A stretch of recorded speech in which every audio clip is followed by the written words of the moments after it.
सबैमा नमस्ते, जय शम्भु, हर हर महादेव। अब चाहिँ सबैलाई सावन लाग्यो होला। सावनमा चाहिँ हाम्रो चाहिँ हामी यहाँ महारुद्र परिवारमा चाहिँ हामी यहाँ गुरु खरेन्द्र गुरुजीबाट चाहिँ हामी यहाँ भोलुलाई नुहाइ धुवाइ गरेर भोलु सिँगारेर हामी चाहिँ पशुपति परिक्रमा गर्छौँ। अब यतातिर प्रसादीहरू पनि पकाइरहनु भएको छ यहाँ भाइहरूले। अब यहाँ भोलि यसरी हामी नुहाउँछौँ, नुहाएर त्यस पछाडि हामी चाहिँ पशुपति परिक्रमा गर्छौँ। ल मेरो भ्लग चाहिँ आज हेर्दै जानु होला।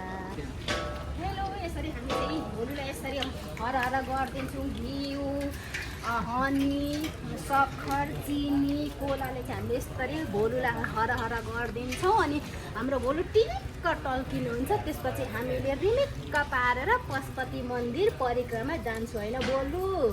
आज भोलुले मलाई पर्खिरहनु भएको छ। म घरबाट यहाँ कस्तो हतारले आएको, घरमा पूजा गरिरहेको थिएँ, तर मेरो भोलुलाई नुहाइदिनु पर्ने दिमागमा चाहिँ मेरो यही मात्रै घुमिरहेको थियो। अब भोलुलाई यसरी हर हर गरिदिने। त्यस पछाडि हामी अर्को भोलु पनि आउनु भएको छ।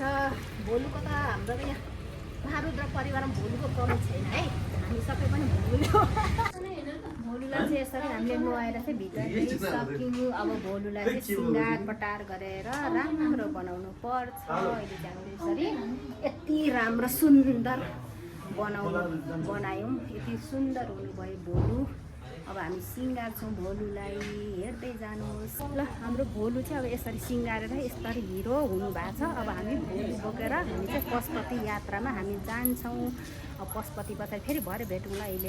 हेलो, हाम्रो चाहिँ अब यसरी महारुद्र परिवारमा यहाँनिर यसरी प्रसादी यसरी हामी चाहिँ बाँड्छौँ। यसरी पछाडि हाम्रो यत्रो डेक्चीबाट प्रसादी थियो, सबै प्रसादी हामीले बाँडिसक्यौँ। यहाँ भोलु हुनुहुन्छ। अब हामी चाहिँ भक्तजनहरूलाई सबै पशुपतिमा बसेर हामीले प्रसादी बाँडिसके पछाडि चाहिँ आज चाहिँ हाम्रो फर्स्ट सोमबार यसरी मनायौँ। हाम्रो चाहिँ गुरु हुनुहुन्छ यहाँ खगेन्द्र हुनुहुन्छ। आज चाहिँ हाम्रो मेरो भ्लग चाहिँ यतिकै सक्यो। हामी पशुपतिमा बसेर परिक्रमा गरेर हामी प्रसादी बाँडेर हाम्रो महारुद्र परिवार हामी यति छौँ। जय शम्भु, हर हर महादेव।